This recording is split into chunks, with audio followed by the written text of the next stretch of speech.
Vô, o senhor se recorda em que ano que o senhor veio para Vilhena e o porquê que o senhor veio aqui?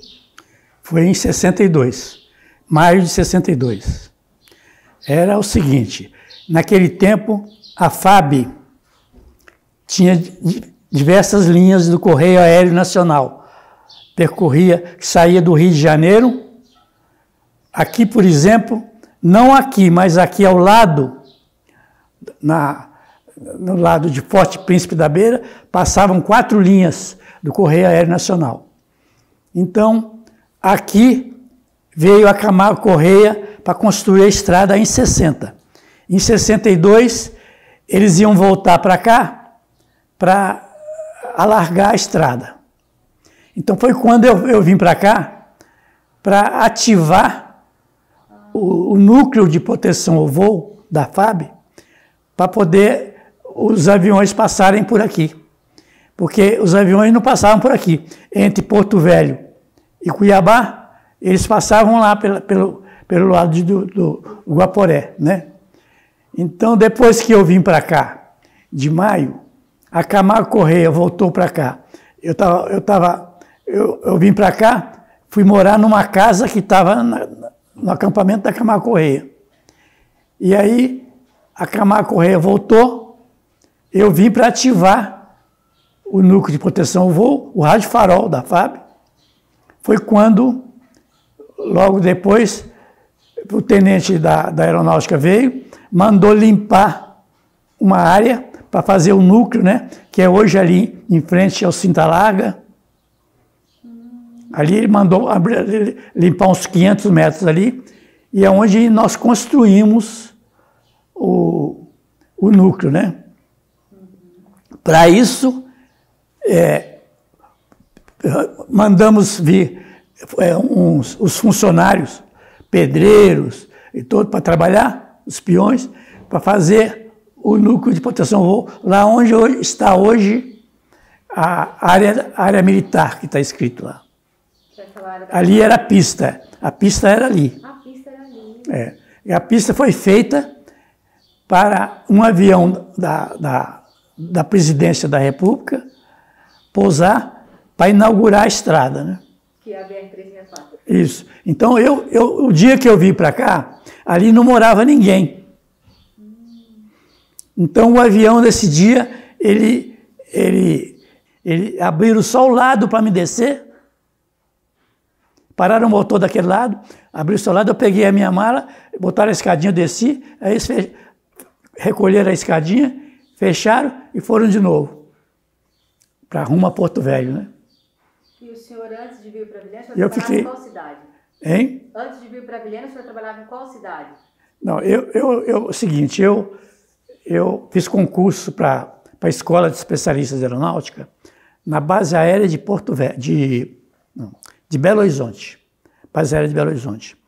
E eu, após uns 4 concursos, porque eu não tinha ginásio, não tinha nada, eu passei, era 2 concursos por ano, então eu passei. E eu fui para a Escola de Especialista de Aeronáutica em Guaratinguetá.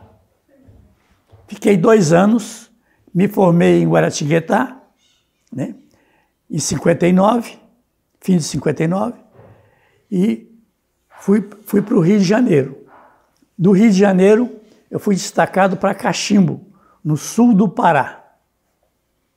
Em Cachimbo, eu fiquei 2 anos, e após esses 2 anos é que eu vim para cá, para criar esse núcleo de proteção ao voo.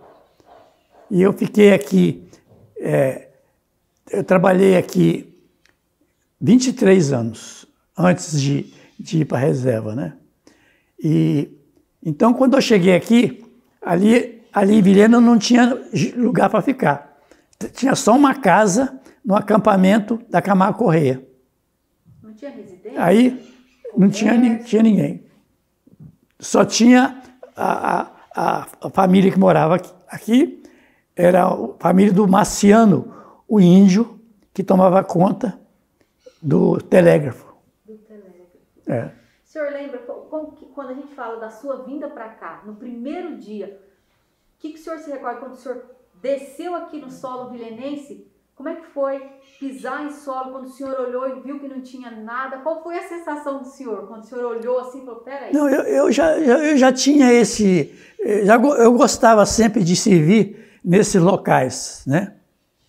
Eu tinha servido em Cachimbo, e servi no Xingu, no destacamento do Xingu, e então eu já estava acostumado. Agora, eu não esperava que não tivesse ninguém, mas aí tinha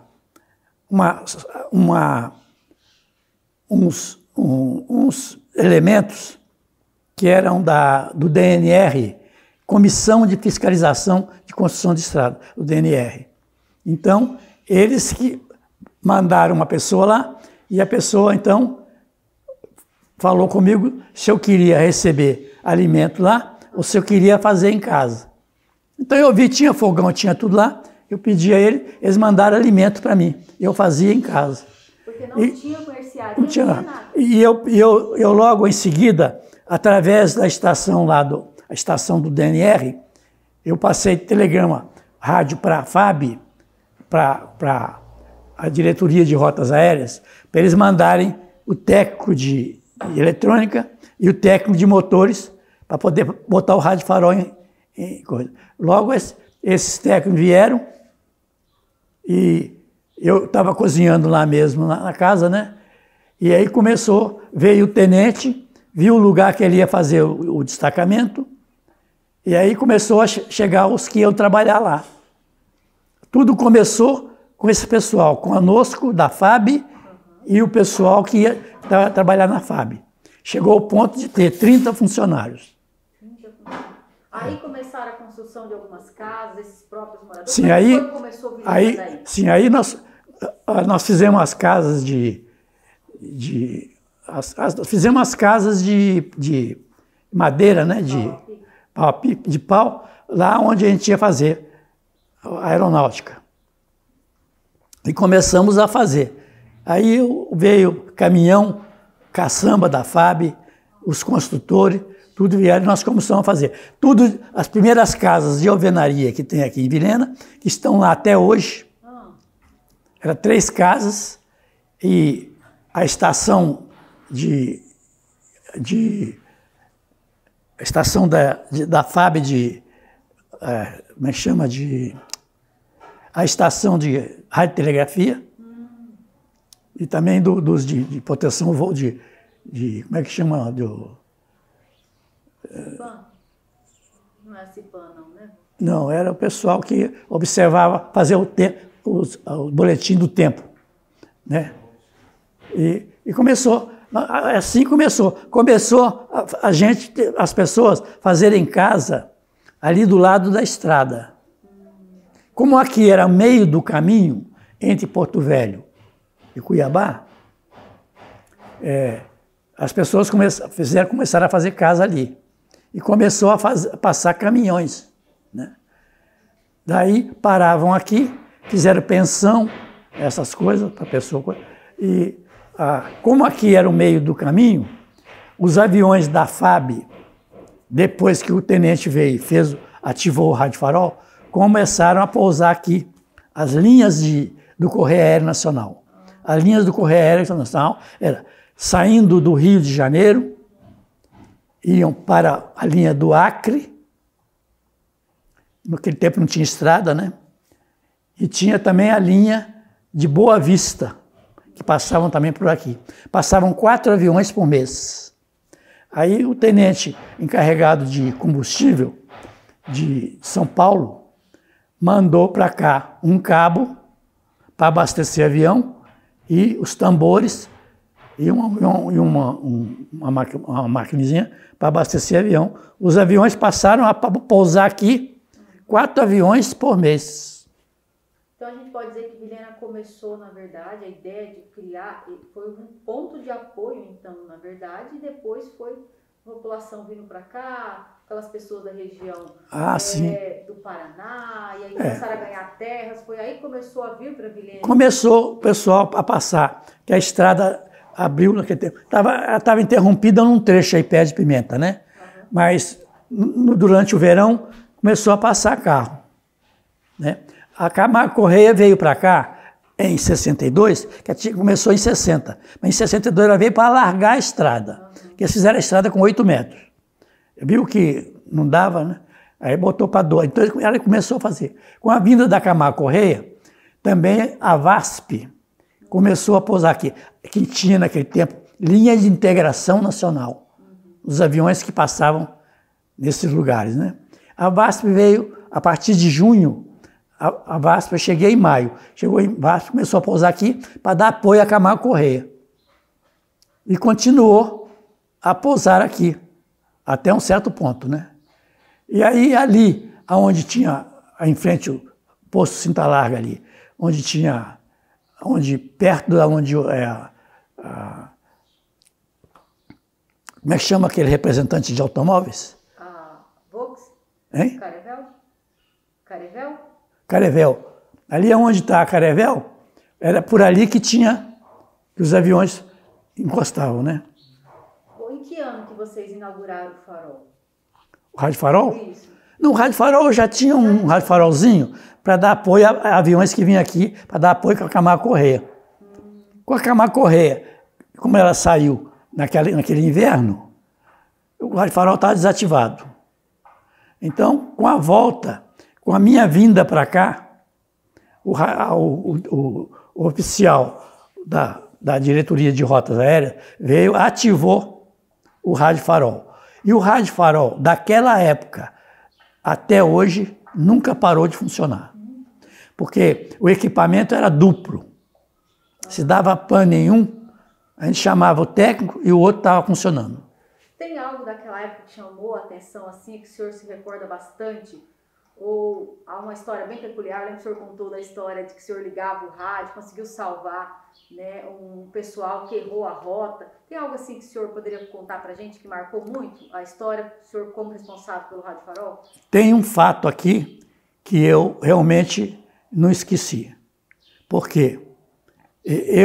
A ordem da diretoria de rotas era desligar o Rádio Farol às 5 horas da tarde. Mas eu tinha notado que depois das 5, estava começando a vir muito avião, teco-teco, se baseou aqui, indo para garimpo e tudo. Aí chegava depois das 5. E teve vezes que chegou à noite, que a gente teve que chamar carro para clarear a pista, né? Então, por causa disso, eu não obedecia à diretoria de rotas. Eu não desligava o farol às 5 horas. Tinha três meninos, 3 funcionários que trabalhavam com o rádio farol, né? Então eu dei ordem a eles para só apagar o rádio farol às 6 horas. E teve um dia que eu estava saindo para ir para casa, que era assim fora dali. Eu ouvi um barulho de avião. Era um dia fechado, desse tempo fechado. Aí isso era mais ou menos 5h30. Aí eu voltei correndo, eu estava saindo. Voltei correndo, abri a estação e liguei o VHF, que era que falava com o avião. Aí o avião estava me chamando, falando que estava precisando pousar, né? E como é que estava? Eu peguei, falei com ele que tinha mais ou menos, dei o teto para ele. Falei, aqui dá para mim ver, o teto está mais ou menos de 150 metros.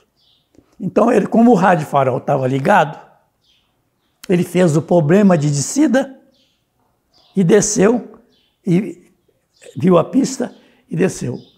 E ele, seguinte, ele era um farol, um Curtis Comando que chamava, um avião que estava vindo de Boa Vista, e quando ele passou em Rio Branco, ele não sentiu o rádio farol, estava desligado. Então ele veio rumo para Guajará-Mirim. Aí lá eles desligaram o rádio farol. Ele continuou para cá, sintonizou o nosso rádio farol, e foi com isso que ele conseguiu descer, porque o combustível dele já estava terminando. Então, o fato de eu ter mantido o rádio farol ligado, contrariando as ordens de lá, salvou esse avião. Salvou esse piloto. É. estavam cheios de mercadoria que eles ficavam comprando lá em Boa Vista e levava lá para a Bolívia. Um avião boliviano. Bom, naquela época, o senhor se recorda qual foi o primeiro comércio, mercearia, que abriu em Vilhena? Primeiro o quê? Mercearia, mercado? Mercado? Mercado? Mercadinho? Ah, mercadinho abriram ali na área ali onde hoje tem a Guaporé ali, que não tem cara. Ali, as pessoas que estavam vendendo as coisas abriram ali, fizeram casas de madeira, né? Era ali, e estavam vendendo as coisas ali, começou a vender as coisas, inclusive pensão, almoço e tudo, porque o avião da VASP chegava na hora do almoço. Que interessante. Então eles começaram ali, os comerciantes. Começaram a funcionar. Farmácia, como é que é? Tudo ali. Depois teve o primeiro farmacêutico, que era um senhor que veio para cá para trabalhar numa firma aí, na Madeira. Então foi a primeira farmácia que teve aqui, né? E, inclusive era compadre meu. Tinha muitos indígenas naquela época? Hein? Muitos indígenas tinha Indígena não. Indígenas vieram aqui umas vezes, né? Logo depois, mas depois que a gente estava aqui. Eles passaram, veio umas vezes aqui, uns índios que vieram lá da Cinta Larga, chamava, né? Agora, esses primeiros índios que vieram aí, eles chegaram lá onde hoje é o museu, onde o Marciano morava. Eles foram lá e tiveram um acidente lá e mataram um cara lá. Nessa época, né? Um desentendimento lá. Mataram o cara, funcionário do DNR. Mas foi só o caso que teve depois. Eles não vinham muito aqui, não. Tem algo mais que gostaria de falar? Tinha uns indígenas muito que vieram aqui, que hoje tem aldeias aqui perto, né? Até a minha nora, que está trabalhando na FUNAI, ela sempre vai nessas aldeias que tem aqui perto, né? Pô, quando o senhor veio em 62 para cá, o senhor já era casado? Não. Aqui eu conheci a minha esposa, a Noemi Barros Pereira. Eu conheci ela aqui porque ela morava em Pimenta. E começou a chegar gente em toda a rota aqui. Então, ela quis trabalhar no governo para dar aula para as crianças. E para ir a Porto Velho, ela tinha que vir aqui. Porque ela pegava o avião, estava tendo avião toda semana. Ela pegava o avião para Porto Velho, depois voltava, descia aqui e pegava os caminhões que passavam aqui para Pimenta Bueno. E eu conheci ela aqui. Conheceu ela. Ela foi a primeira professora? Como é que foi? Aí ela conseguiu no governo, para ser professora, né? E ela tinha que ter só o grau médio, né? Então ela começou a dar aula aqui. Começou a dar aula aqui.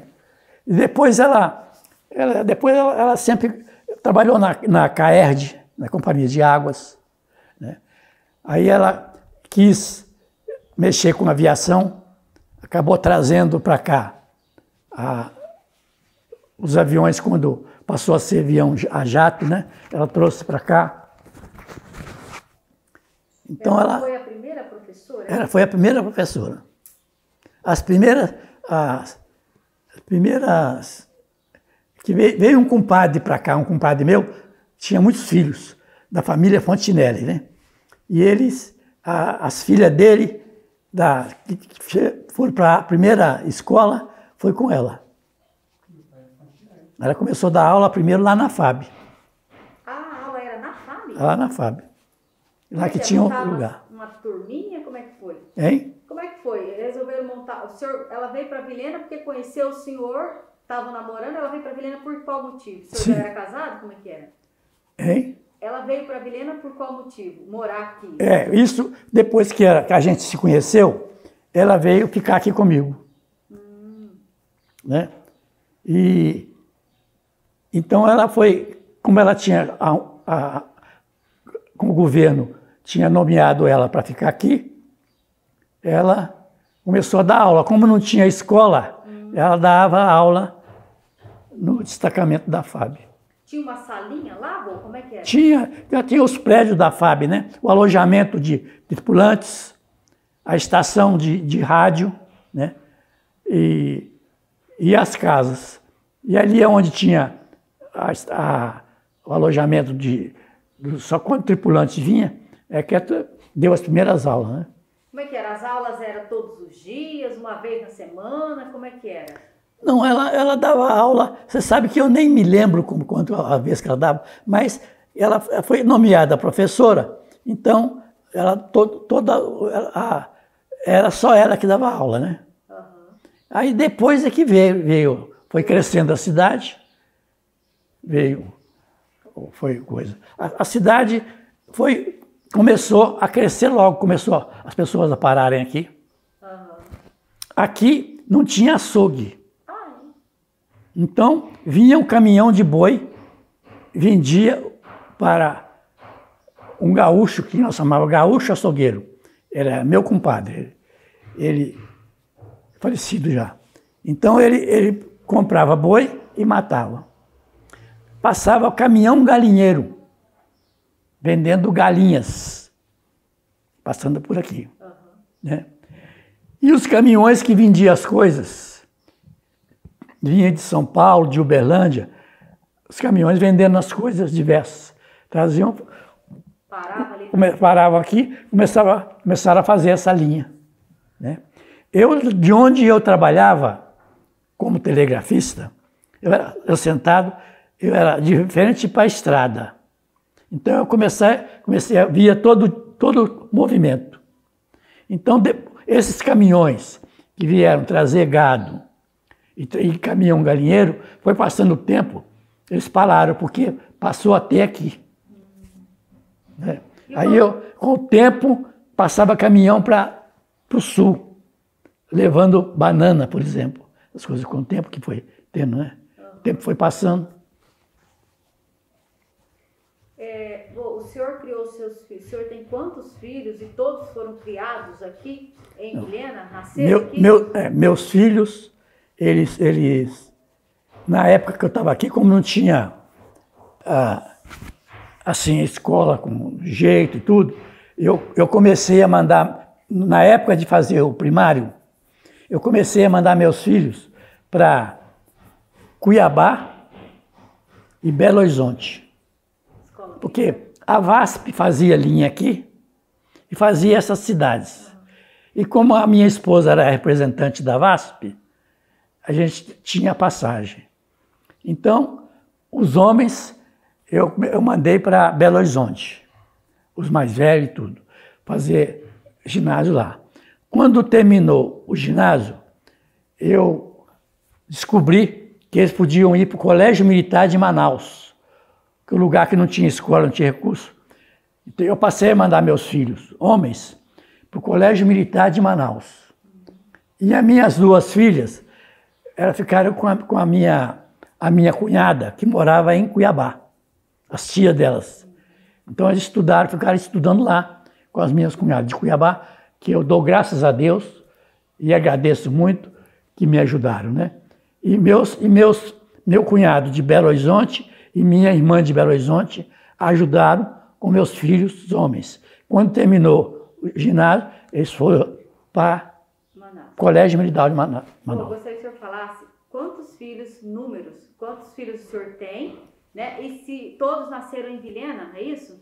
Não, eles não nasceram em Vilhena.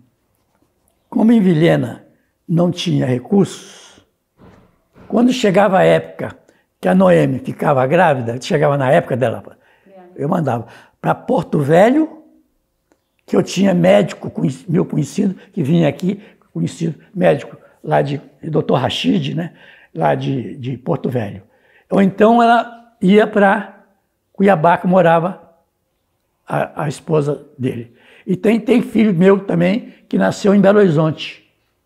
O Daniel, por exemplo, nasceu em Belo Horizonte. Mas nascido aqui mesmo, em Vilhena, não tem nenhum. Mas foram criados na época da infância em Vilhena, é isso? Na infância foram criados aqui. Tudo aqui. Ela tinha os filhos lá, porque não tinha recurso aqui, é isso? Chegavam nas férias, vinha tudo para cá. Mas eles foram criados pequenos aqui? Foram criados aqui. Uhum. Mais alguma coisa, você tem curiosidade? Cara, a gente até agora só falou sobre Vilhena antiga. A gente vai conversar agora com isso sobre Vilhena nova, né? Porque a gente vai fazer a transição no vídeo, né? Eu imagino que no vídeo sobre a história de Vilhena vai falar sobre a Vilhena hoje, como é que ela está hoje. Talvez hoje seria o que ele acha sobre O Vilhena que hoje. ele tem achado desse crescimento de Vilhena? O que ele Como acha? tem acompanhado, né, Vô? Hein? Como o senhor tem acompanhado esse crescimento de Vilhena, qual a sua visão, assim? Vilhena cresceu muito, expandiu muito, né? Como Não, o senhor vê o Vilhena Vilhena? cresceu muito pelas pessoas do Sul, né? Porque o governador de Rondônia passou a fazer propaganda e chamar os empresários para cá. E com essa de empresários, Vilhena, por exemplo, cresceu demais. Cacoal era um seringal, Cacoal. E teve uma cidade do Espírito Santo que acabou, até o padre do Espírito Santo veio para Cacoal. E também um fato interessante que teve aqui em Vilhena, no princípio, que logo que eu cheguei aqui, que chegaram esses funcionários, veio o padre Ângelo Spadari, apareceu aqui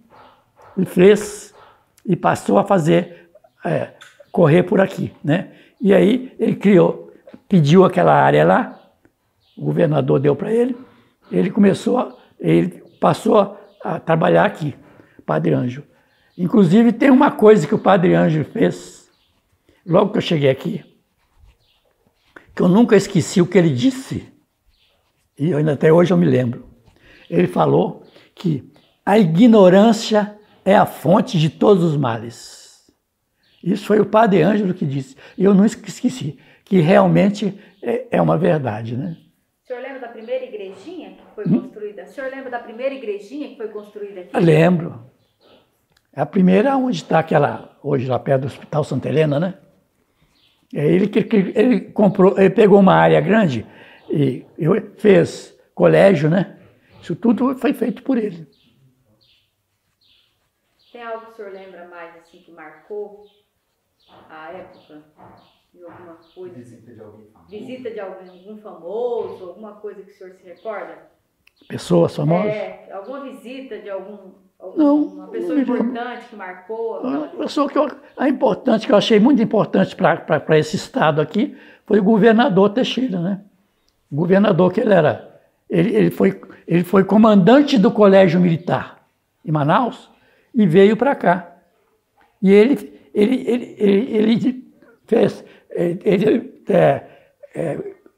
chamou muitas pessoas para cá. Aí vieram muita gente do Rio Grande do Sul e tudo, e fez a cidade, cresceu rápido, né? Cresceu depressa. Como que representa para o senhor saber que o senhor faz parte da história de Vilhena, o senhor ajudou também a construir isso? Qual é a sensação, né, que o senhor sente? É o seguinte, eu vivia muito recolhido ao meu trabalho. Já a minha esposa, ela fazia muita parte de negócio de escola, essas coisas, né? Trabalhou na VASP e coisas. E até quando eu fui para a reserva, em 85, eu era muito recolhido, eu não tirava foto, essas coisas, não andava. Eu era muito recolhido ao meu serviço. E quando eu fui para a reserva, eu passei a trabalhar junto com a Noemi na representação da VASP. Até que a VASP saiu, né? Mais alguma coisa ali da época O senhor estava na época da inauguração da BR-364? A inauguração? Da reinauguração, quando a abertura, não? Não, da abertura antes do asfalto ou com asfalto? Com asfalto. Asfalto é 82, né? Foi 82, né? Asfalto é 82. Antes foi que ano, o senhor lembra? Hein? Em que ano que foi antes? Só da abertura da estrada? Antes do asfalto? O senhor já estava aqui, né? Em 62, né? O senhor já estava aqui, não estava? Não, eu vim logo depois. Mas quando ela viu que estava estreita, aí chamaram de novo as companhias para largar a estrada. Vô, naquela época, passava muito pau de arara aqui, não passava? Vilhena era o ponto de apoio para as pessoas, os agricultores que iam em busca de terra. Mas eles não paravam aqui. começou a vir esses agricultores para cá, né? Após 62, mais em 66. Porque em 66 veio para cá o Quinto Beck, para conservação da estrada, e o INCRA. Quinto Beck e o INCRA foi em 66 que vieram. E aí começou realmente a expansão de Rondônia mesmo, questão de distribuição de terras, Exato, foi a expansão. Começou a chegar gente, e foi crescendo, todo lugar foi crescendo. Colonização do Cacoal, Pimenta Bueno, Ji-Paraná. Nessa época começou. Vilhena, as pessoas não tinham muito interesse em terra, não, né? Porque a terra não é muito boa aqui, né? As pessoas iam mais para lá, para o interior do estado. Não, eles vinham mesmo pegar a terra. Mas não em Vilhena, né? Não, porque a Vilhena não era muito de terra de agricultura, mas naquela época não era. Mas eles viram. Até eu lembro até que veio gente de Santa Catarina, tinha avião, veio para cá, para abrir lugares aí, né? Fazendas. E em 75, o INCRA, em 75, leiloou parece que 1.000 e poucos lotes, 1.500 lotes. Esse lote de 2.000 hectares para fazendeiros, né? Em 85. E com esse leilão, aí vinha muito avião pequeno para cá, era baseado aqui, começou os fazendeiros a abrir o lote. A questão da passagem aérea naquela época, era só para quem tinha condições financeiras? Era algo muito caro, aquelas absurdas? Quem é que viajava de avião? Naquela época era caro, sim. Quem viajava de avião? Era só o quê? Militares? Quem era? Não, viajava principalmente quando começou a abrir as fazendas aqui, e as pessoas começaram a morar aqui, fizeram comércio, tinha muito passageiro para viajar. Porque a estrada não estava asfaltada. Era muito difícil a estrada? A estrada, às vezes, teve época que ficava parando aí no meio entre Cuiabá e Porto Velho, caminhões atolando, aquelas coisas. Então, muita gente vinha pegar avião. Começou a pegar avião. E os aviões estavam sempre cheios. Mas geralmente pessoas com dinheiro. Porque era outra realidade. Quem não tinha, ia de caminhão. Estava vindo muito fazendeiro, muita coisa, abrir fazenda, essas coisas. Aí, gente que tinha dinheiro. Vinha. E os pau de arara também. Hein? Pau de arara também. Sempre passando os caminhões com as pessoas. O senhor se recorda depois, quando Vilhena começou a crescer e a ter as casas, foram aquele outro lado primeiro, não é isso? As casas construídas daquele lado primeiro? As casas, lado? Não. Do lado de cá não podia. Que a aeronáutica não permitia por causa da pista. Era só do lado de lá da estrada. Até que o brigadeiro veio aqui em 73, localizou onde ia ser feita a pista. Aí foi feita a pista foi inaugurada em 82. Aí liberou aquele lado de lá. Aí começou então a crescer a cidade. Mas tinha casas ali o lado de lá não, liberou o lado de cá. Porque o lado de lá tinha pensão, tinha hotel, tinha tudo, né? O lado de lá. A pista estava do lado de cá e a estrada no meio. A BR. A BR. Aí então a partir de 82 começou a liberar esse outro lado da cidade? A partir de 82 saiu, tiraram a pista, né? E a aeronáutica liberou, a prefeitura loteou. Aí sim a cidade começou a crescer. Hein? Aí a cidade começou a crescer. Exato. Mas antes ela estava crescendo do lado de lá. Do lado de lá. Até lá na beirada do Igarapé. Senhor, questão de água encanada tinha naquela época, não? Como que era? Poço? Como água. Que era? Água.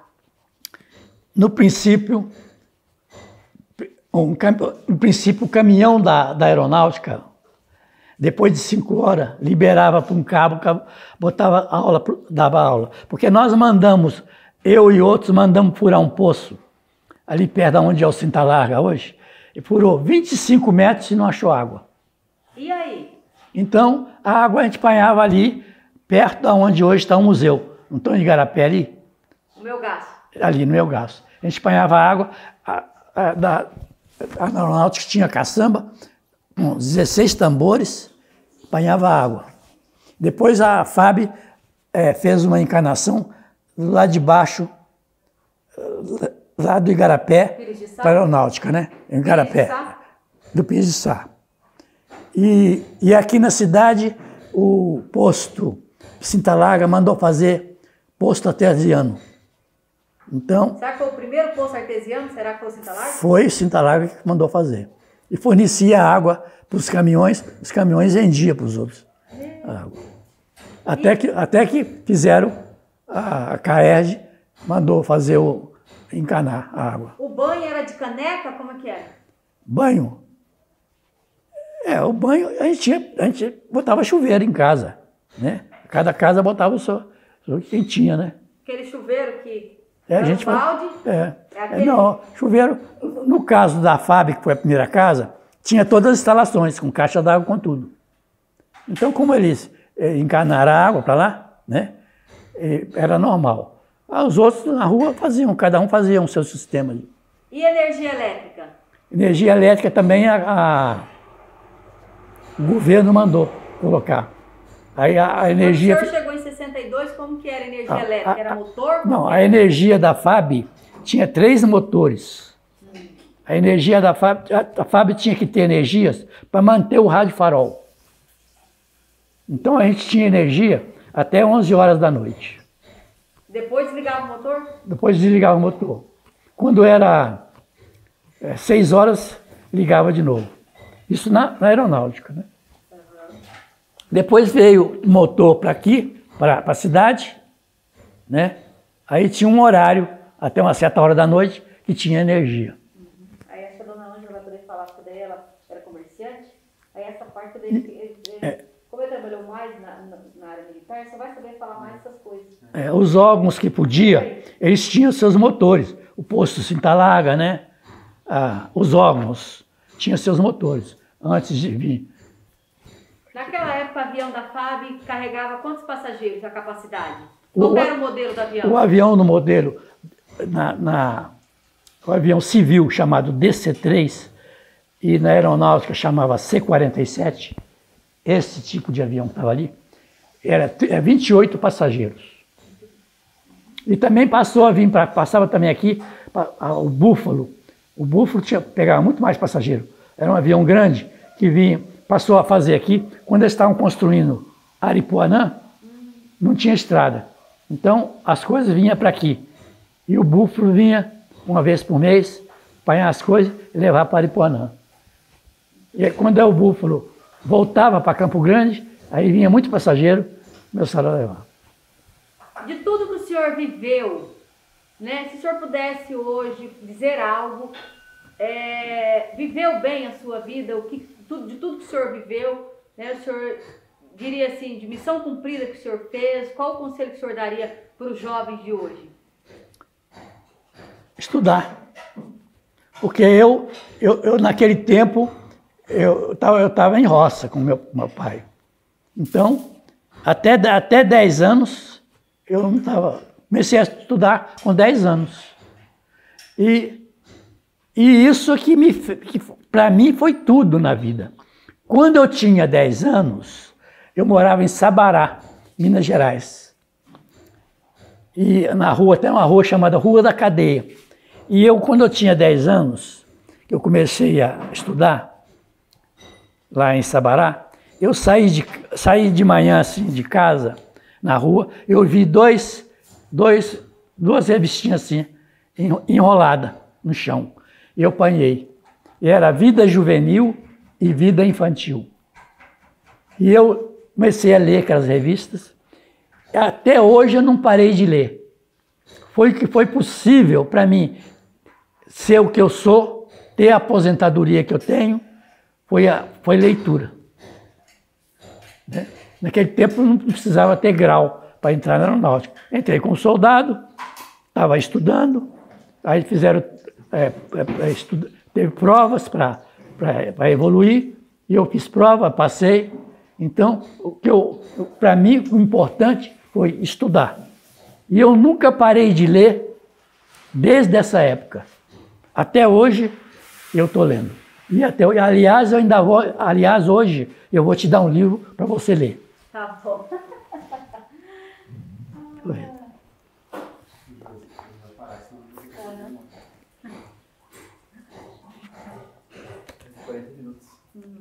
Livro é emprestado.